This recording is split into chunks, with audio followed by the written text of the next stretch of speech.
Welcome to another top 7 video, and today we are talking about the top 7 finesse heavies of the game. Well, actually today there's going to be 8 plus an honorable mention, but the series is always 7, so we're titling it 7, okay? And what do I mean by finesse heavies? Well, specifically, I'm talking about heavy tanks that you can't just pull out and play. Some of them in this list feel like, yeah, you can just pull them out and play, and you'll have decent games or whatever. But a lot of these tanks that I'm gonna be showing you have this certain playstyle to them where if you can nail it, these tanks dish out so much damage. They are so impactful in the battlefield. And the first one we're going to be listing today is the T110E5. This tank is a pretty easy tank to play. That is no lie. We see a lot of players play it. It just has armor. It's got a good gun and DPM and mobility. And so even bad players are playing it well. However, because of that, many players don't realize how good it actually is because there are so many bad players playing it. When a good player plays it, it's virtually unstoppable. It's got armor and mobility and angles and DPM, everything we've just talked about as to what makes a finesse tank. And so number one on this list easily has to be the T110E5. It's one of my all-time favorites, and a tank that frankly I know I'm gonna have a good time when I pull it out. I'm not afraid, and as far as finesse tanks goes, this is definitely one of the easier ones to play, but man oh man, should you fear this tank if you see a good player playing it. It's terrifying. Sticking with the same theme as the T110E5, the next one is the IS-4. Now, if you thought fighting a good player in the T110E5 was hard, try fighting a good player in the IS-4. The IS-4 has the ability to simply angle and side scrape and basically put to shame other players. I have played the IS-4 and side scraped against players better than me and put them to shame in this tank, simply because this tank has so much armor. But it doesn't at the same time. Its armor is thick on the side and angled well on the front, which means things go through it if you don't know how to play it. In fact, things go through it rather easily. However, because of game mechanics, armor mechanics, pen mechanics, mechanics that you learn in this game if you decide to actually try, when you understand those, you understand the perfection of the IS-4 armor, just the way it's shaped, the way the hull is, the way the turret is.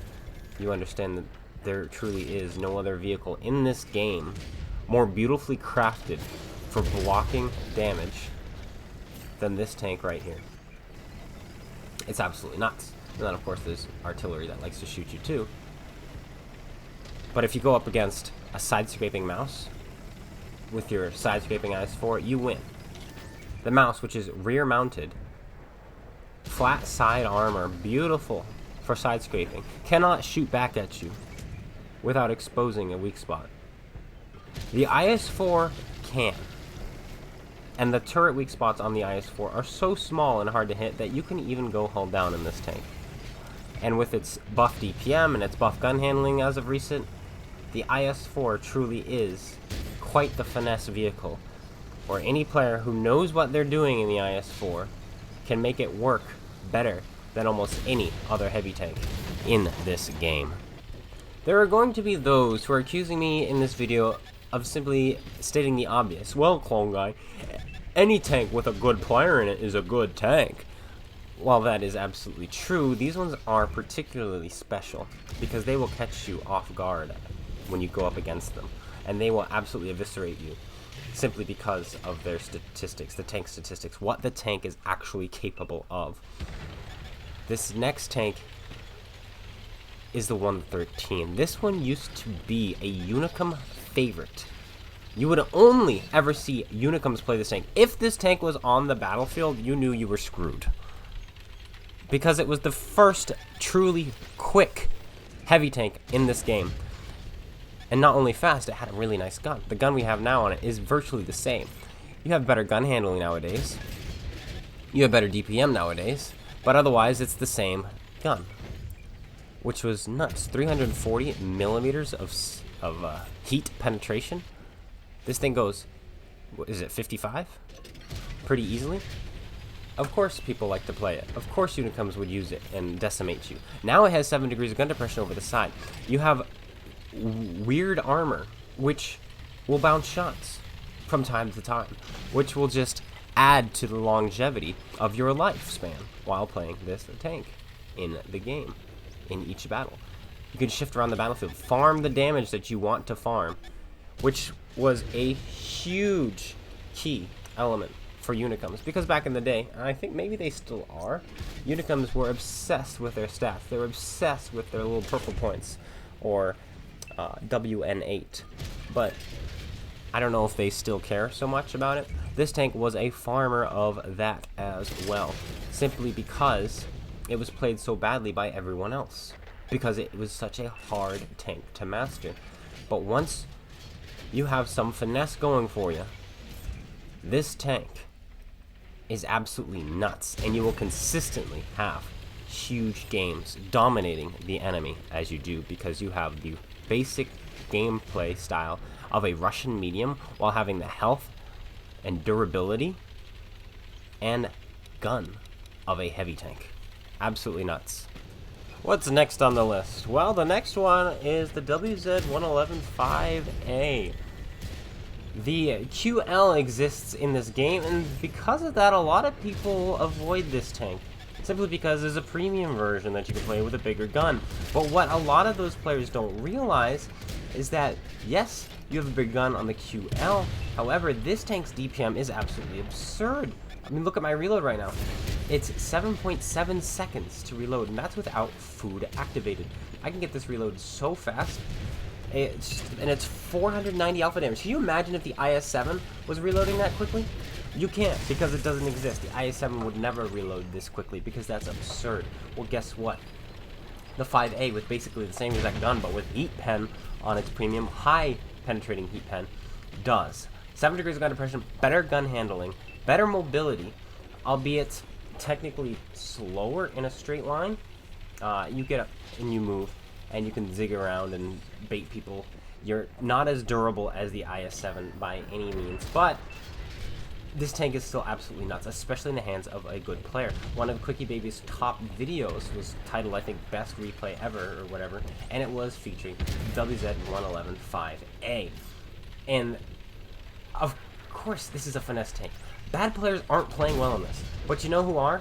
Good players. Very, very well. This list is going to be a whole lot different from my previous video, or my previous top 7, where we were talking about tanks to play, which will help you improve your gameplay, improve your knowledge of mechanics. These tanks, you're taking everything that you learned and you're applying them to each and every one of them, because each and every one of them has its own difficulties, its own challenges, its own weaknesses, and its own strengths. And that, ladies and gentlemen, is what this list consists of. The WZ-111-5A, a fantastic tank, an absolutely fantastic finesse vehicle.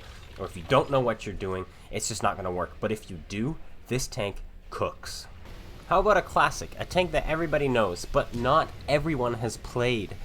I have the pleasure of oftentimes getting to play with Unicums, super Unicums. A lot of times Unicums only want to play with other Unicums, and so, being a Unicum myself, I get to play with these people.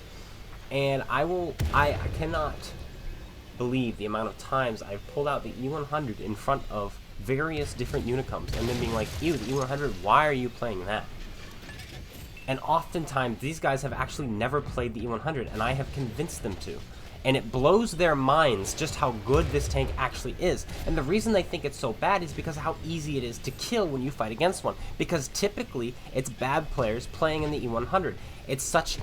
There are so many less than great players in this game, and the E100 is such a widely played tank that when you play against an E100, it typically doesn't know how to angle, doesn't know how to turn its turret, doesn't know how to switch between ammo, doesn't know where to aim, and they're easy to kill. And so a lot of Unicums think that this tank is bad until they pick one up themselves and they realize, holy moly, there's a lot more to it than what met the eye originally. If you angle your tracks, make them shoot you in their side skirts, or you load up your HE, or you load up your heat, or you angle your turret, suddenly the tank is like, whoa, what is this? I thought it was bad. No, this tank requires some finesse. It requires some understanding of angling, some understanding of the enemies, what guns they're using, what kind of HE they have, all these different caliber questions. The E100 rewards knowing all of that. You are slow, so you have to know what you're doing in order to impact the battlefield beyond the one flank you go to. You have to recognize where you need to go. You have to recognize when you have to move before anyone else does. Because of your speed, because of your mobility, you have to react first. It's the only way you're going to get anywhere. It's the only way you're going to actually play this tank to its full capabilities. And trust me when I say its full capabilities are absolutely nuts. I've seen so many 10K games in this tank by friends, by other Unicums, more so in this tank than even the Super Conqueror. The E100 is a tank that is an absolute dream for good players. It is time for an autoloader, probably the greatest autoloader in the game, the T57 Heavy. 2 seconds interclip reload, 19 seconds reload on its 4-shot autoloader. This tank is nuts when it comes to doing damage. Absolutely crazy. You just roll around the corner, you unload, and you rinse and repeat. However, among the less than great players, we see a lot of players dying after the first 2 magazines. Yes, they do 2,000 damage, 2,400 damage, something like that, because this tank is absolutely nuts for doing damage, even when you don't know what you're doing. However, they die very, very quickly, and don't know what to do to stay alive, don't know how to maximize their damage. But when a good player pulls out the T57 Heavy, 6K games are basically every single day. There are no games where you're not doing that much damage pretty easily, pretty consistently, or no days, should I say, where you're not doing that. It prints damage. You just look at the enemy, you pull your trigger, you go back behind cover. But there's an issue with that. A lot of players don't know where to go to put shots in safely. They don't know where to go to be close enough to put in effective fire safely. If you know how to do that, you know how to take cover, you know how to show the littlest amount of your tank at a time, then the 57 Heavy is going to absolutely sizzle some tanks for you. I mean, look at this guy. 1, 2. We're going for his Emmerich. 3. Put 3 into him. We're up to 2,690 damage just like that. So fast. In this game, we actually wound up doing 8,200 damage versus real players. Fantastic game, which I'll probably have to showcase on the channel by itself at some point. But for now, just drink in what you're seeing now. Take a look at it. This tank is absolutely crazy. It's a good vehicle. And I highly, highly recommend, if you are a good player and you have not truly experienced the 57 Heavy, or you don't understand how good it actually is, pull it out, play it again. Or, if you're not a great player and it doesn't work very well for you, learn the game a little bit better, because this tank will do you wonders when you figure it out. Now we are on to number 7, which is not the last finesse tank of this list. I'm saving the best for last. Typically, these top 7s do not have a ranking system. However, this time around they do. The number 1 tank is the highest finesse tank in this game. But first, the Chieftain Mk at number 7. It is an absolutely nuts vehicle. Somebody challenged that it's not necessarily a finesse vehicle because all you do is you go hold down and that's it. You go hold down, you sit there, use your gun depression. It's not finesse. However, that's the whole point of these finesse vehicles. Are these tanks that people don't realize are so good because they're playing it wrong, or they're not capitalizing on what the tank can actually do. And that would be understanding your terrain, understanding where you need to go to use your gun depression, to use your turret armor, to use your gun handling, your DPM, your high pen. This tank can do all of that, and most players are not using it properly. But when you do, this tank is nuts. The finesse required to play this tank, to pull it off properly, is insane. And this is another tank like my 57 Heavy, where when I pull it out, I expect to have 6,000 damage games, 7,000 damage games pretty consistently. Same with the T110E5. When I pull it out, these are things that I expect when I'm playing it. Is to just do damage, damage, damage, because this tank can do it, and this tank does do it. The Chieftain Mk is one that is not feared so much anymore, especially with the new Chieftain T95 at tier 10. I guess newer. A lot of people play that or prefer that because it's got the bigger gun and the better turret, but its DPM is less, its mobility is less. Its hull armor kind of is less. Its gun handling is worse. I just prefer the Chieftain Mk over it. And plus, I'm not including premium tanks. These are just tech tree tanks. All of these tanks you can grind yourself. You can get, grab, and play anytime you want, as long as you're willing to grind for them. And this, of course, is the Chieftain Mk. Absolutely nuts vehicle. It will not do you well if you do not have finesse. It will fail you every single time because you have no armor. Okay? Your mobility isn't great. You will get killed so fast. You are not a medium tank. You can't keep up with the mediums. You're not a heavy tank. You will die brawling with the heavies. Unless you know what you're doing. How about an honorable mention? At number 8, we have the AMX 50B. It will forever be a heavy tank in my heart, despite Wargaming saying, no, it's now a medium tank. For no reason? I guess now it gets more camo when you equip camouflage on it, because medium tanks get 3% camouflage with painted camo, while heavy tanks get 2%. So yeah, you have 1% more camo. There you go. AMX 50B. But absolutely, I'm throwing this on the list because this is a tank that is so hard to play. You do not, and I mean it, you never, ever see bad players playing this tank well. And rarely do you even see them playing it. But when you see a 50B and it's not a Unicum, you know that tank is going to do nothing. It is not a threat. You just shoot it when it shows up and it dies. Plain and simple, easy, cheap, reliable. That's what you do.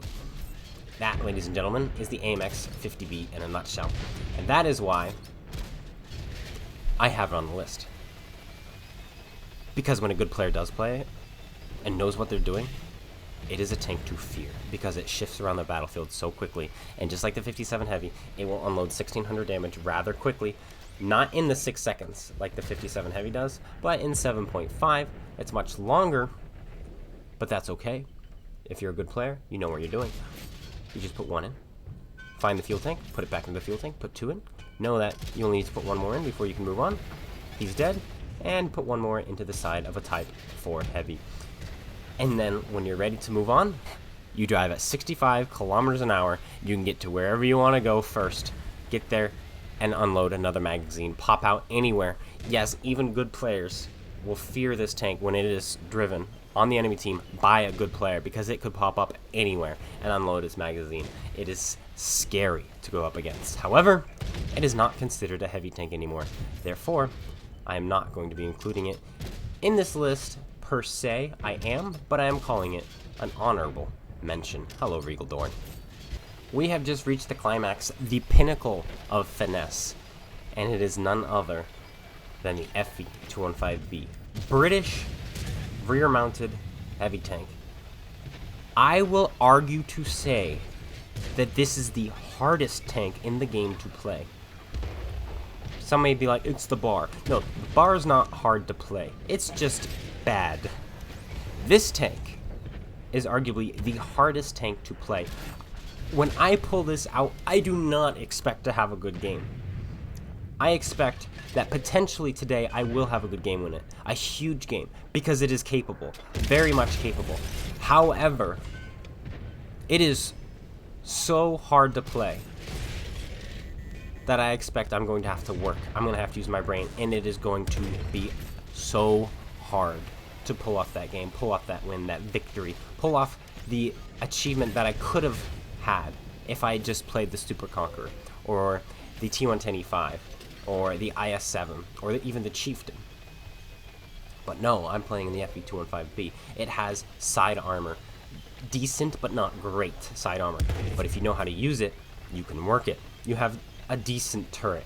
It's not great, but if you know how to use it, it can work. You have no hull armor, but it's good enough. If you know how to use it, it will work. All this tank has going for it is probably the best gun on any heavy tank, maybe minus the Chieftain Mk. That's it. That's all you've got. 2,500 hit points that burn away because your fuel tanks get knocked out. Hull armor that gets penned by even standard rounds. Turret armor that gets penned by even standard rounds. But if you know how to wiggle, you know how to angle, you know how to go hold down, you know how to bait, you know how to use your DPM, then this tank can do some serious, serious work. However, again, I believe it to be the hardest tank in this game to play, and there are none more difficult. However, difficult and reward go hand in hand with this tank. If you play it well, you apply certain finesse, it will work for you, and you will be very, very pleased that you decided to play it, that you decided to use it. But another thing about this tank, which makes it so difficult, is the fact that grinding up to it, there's not another tank that plays like it. There are no tanks in this game that play like this tank, except maybe the Object 430 version 2. Except tier for tier, the Object 430 version 2 has better armor, has better mobility. It's just a better vehicle. And so it won't teach you per se how to play this tank properly. However, if you can manage to make this tank work, if you can manage to maintain 4,000 damage a game in this tank, then you truly are a fantastic player. You truly are super Unica. Anyway, guys, that is going to be it. I hope you guys all enjoyed. If you did, slap that like button, comment, and subscribe. Let me know what other tanks you think are quite finesse in this game. And yes, you can list tech tree tanks or premium tanks or even medium tanks or heavy tanks, tank destroyers, whatever you would like. My list consisted only of tier 10 heavy tanks that are tech tree that anyone can grind. But I'm sure you have your own tanks, your own lists that you would like to add onto here as well, that you would have rather I had or rather seen. Of course, these top 7 lists are strictly my opinion. If I bring out top 10s, and that's the pattern, if I bring out a top 10, it is based on factual statistics. But not today. Today is full opinion on what I believe. And I believe the FV2 and 5B to be the most finesse tank in this game. The hardest tank to play, however, it still works and it still does crazy damage. But if you enjoyed this, make sure you subscribe if you have not already. I've got 40% of you who are watching who are not subscribed. In videos like this, it's more like 60% of you who are not subscribed. So make sure you hit that subscribe button, hit that bell button. And while you're at it, go check out Sod Mad Haven and Slapafish Jr. They're around, and they're also posting content. That's it. Take care, everyone. Rest in peace, FV2 and 5B. And peace out.